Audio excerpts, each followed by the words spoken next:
everyone. My name is Liz Nix. I am from Ohio Wesleyan University. I'm a professor of nutrition in our Growing Nutrition program. For today, we are going to be cooking a recipe that uses sweet potatoes. So we are trying to make a recipe that is full of shelf-stable, affordable ingredients and is also very nutritious. So today we're going to make some Southwest stuffed sweet potatoes. I am getting this recipe from a recipe called Eat Real Cookbook. There are a lot of variations of this same recipe, and one of the best things about this is that it's a really flexible recipe. You can use a variety of different ingredients that all work really well with either baked potatoes or sweet potatoes. So to start out, I want to tell you a little bit more about sweet potatoes and about using sweet potatoes as a baked potato. So a lot of you have probably had baked potato bar. One of my favorite things to do is to do baked potato bar with sweet potatoes. So one of the reasons that I like this is because sweet potatoes tend to be a little less starchy. They have a little bit more fiber than regular potatoes, and they have beta carotene, which is a pre-vitamin A, and it's also a really good antioxidant. So it can help build immune function. So we did our sweet potatoes in the oven, and we baked them for about an hour after cleaning the outside. I did not wrap them in foil or anything like that. The one thing you'll really want to make sure you do if you're baking sweet potatoes in the oven is to have something to catch the drippings. So sweet potatoes tend to drip a little bit more than regular potatoes do, so they can cause some burning onto the bottom of the oven. So if you are baking sweet potatoes in the oven, you do want to have something underneath them to kind of catch those drippings. Another option is to cook sweet potatoes in a crock pot. So this is something I haven't done until recently, but you can cook sweet potatoes in a slow cooker. You put those potatoes in, you cook for about 4 to 5 hours, and when you get home from work or just later in the evening, you can pull those sweet potatoes or regular potatoes just right out of the slow cooker and use those just like you would a regular baked potato. You can also cook sweet potatoes or regular potatoes in the microwave. So it's about 5 minutes per potato at least. So you can cook those in the microwave. If you're doing a lot of them, I would definitely recommend either the oven or the slow cooker, because that won't really change the time if you have more volume. So today we're going to stuff our sweet potatoes with a few very shelf-stable ingredients. So a lot of our shelf-stable ingredients are things that are canned or frozen or dried. So today we're going to use some canned items. We're also going to use an onion, which is a fairly shelf-stable vegetable. Onions tend to last quite a bit longer than a lot of our other vegetables. And we're going to be flavoring these with a lot of spices. So one of the first things that we need to do is probably get our pan warmed up. So we're going to cook this on the stove. We're going to get our pan warmed up and add some oil to it. I'm going to be using olive oil, and I'm going to get this pan warmed up. So I have a gas stove. It tends to heat up really fast, so I have to be careful and watch mine. If you have an electric stove, you probably want to do this step pretty early because it does take a little bit of time for those to heat up. The next thing I'm going to do is get all of my ingredients ready. One of the first things that I got ready was corn, so I just drained those, rinsed them off because this corn is not a no salt added corn. It does have extra sodium to it. So if you rinse that corn, it can help rinse off some of that extra salt, and having too much extra salt in your diet can increase your risk for some diseases, including hypertension. So the next ingredient I'm going to get ready is an onion. So we're only using half of this onion, so I'm going to cut it in half. The way I cut it in half is to keep this little root end intact, so I cut it vertically like this. And that way it kind of stays intact. So my onion isn't going to fall apart now that I've cut this in half. Then I like to cut off the top of the onion. I like to cut right down the middle so that I can peel this. So I don't peel it until after I've started cutting. Some people will peel it before they start cutting, but I don't like to cut mine or peel mine until I've started that cutting process. And then I peel off that extra skin. So here's where it gets a little bit tricky, but also very cool. If you take your knife and take it horizontally toward that root end, so I'm keeping this root end intact, I'm not going all the way through, but if you cut horizontally through this onion without cutting through that root end, and then you're going to cut vertically while still not cutting through that root end, and that root end is keeping this all intact so that I can chop this. So now I'm going to be cutting it this way, and as I'm cutting it, you're going to see that this results in a perfectly diced onion without having to try and gather up all of the pieces and keep track of all of those onion pieces. So I'm just about done cutting my onion here. Now I have all of these beautifully chopped onion pieces. And now I'm going to get my canned beans ready. So canned beans are an amazing ingredient because they're very shelf stable. They're also really nutritious. They have a lot of soluble fiber. They also have other phytochemicals. They have typically a pretty low sodium food, but if you're having canned beans, you can get a lot more sodium in those. So one of the things that I like to do, so this one is not a no salt added can. One of the things I like to do is drain and rinse them. Rinsing off those beans tends to reduce the sodium content by about 30%. I had to double check my source on that. So it tends to reduce the sodium in those cans of beans that do have salt added. If you have the option to look around and shop for different cans of beans, a good idea is to look for ones that say low sodium or no salt added.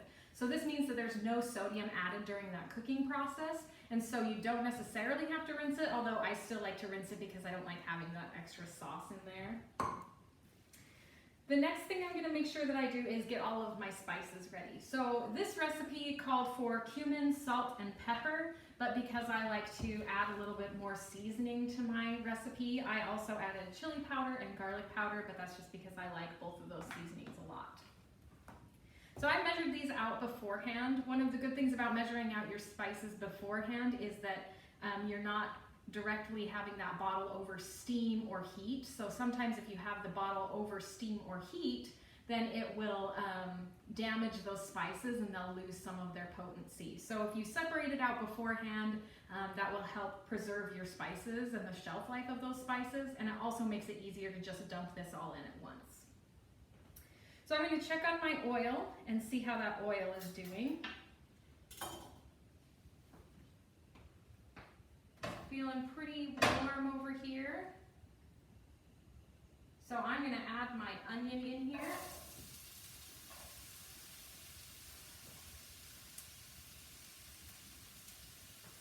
I personally like a lot of onions, so I added the entire half an onion. If you don't really like onions very much, you don't have to add as much of that. I also used a red onion. Red onions do tend to have a lot more flavor, so if you like a little bit of more mild onion, you can try using a white onion instead.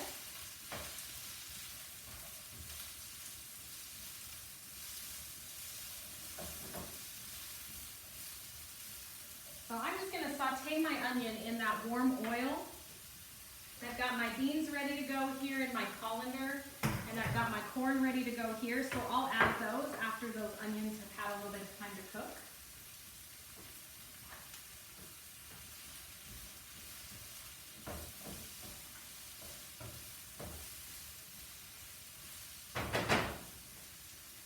So again, one of the good things that about this recipe is that it's really versatile. So maybe you don't have black beans, but if you have garbanzo beans, or if you have kidney beans, maybe you have pinto beans, you can really add any type of bean to a stuffed sweet potato, and it would still be really yummy. Similarly, if you don't have canned corn, but you have frozen corn or fresh corn, you can use any variety of that. You can also change up the spices like I did. Again, you can add more or less. If you don't have cumin, it's not a big deal. Use some chili powder, some garlic powder, even just salt and pepper would be a really good option.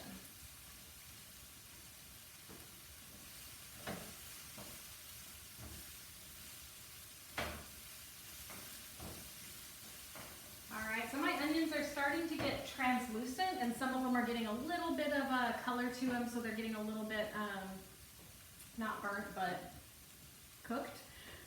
What is that word I'm looking for? Cooked. My onions are cooked, translucent, they're ready to go. So now I'm going to start adding in my corn and my beans.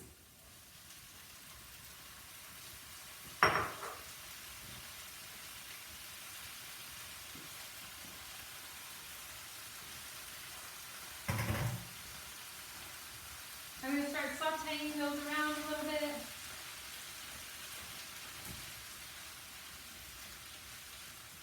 They still have a bit of liquid in them, and they're going to cool down my pan, so I'm going to give them a minute to warm up, and then I kind of want to get a little bit of a char on the outside of that corn. I think having a little bit of that brownish color to it helps to give it a little more flavor.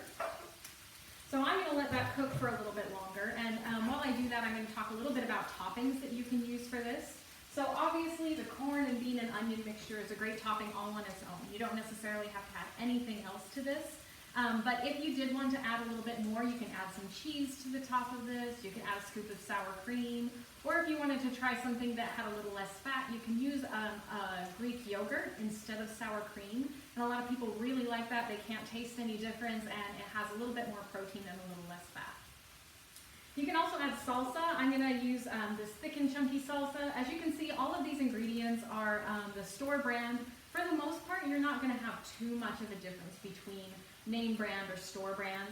The store brands tend to be a lot more affordable, and you can usually find a lot more options in the store brand than you can in some of the name brands. So all of these ingredients are pretty affordable, especially if you're using these store brands, and they're usually very shelf stable. So on a weeknight when you don't have anything planned, you can throw together this within just a few minutes.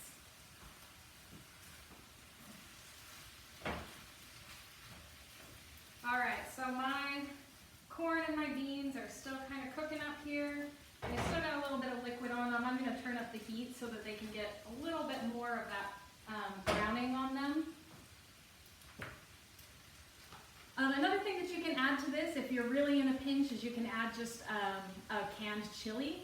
So if you're just doing a baked potato bar, you can do a baked potato bar with a sweet potato. You can do a sweet potato with a little bit of chili, a little bit of onions or some cilantro, and it's a really good, easy weeknight meal. It doesn't take a lot of preparation. It might take a little bit of planning when you're trying to figure out what to do with to cook that sweet potato, so either doing it in the slow cooker or doing it in the oven. Okay, so my corn and beans are just about ready to go.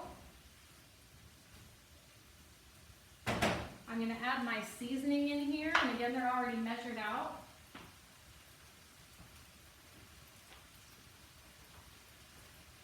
And you just really want to make sure that that seasoning gets very evenly distributed.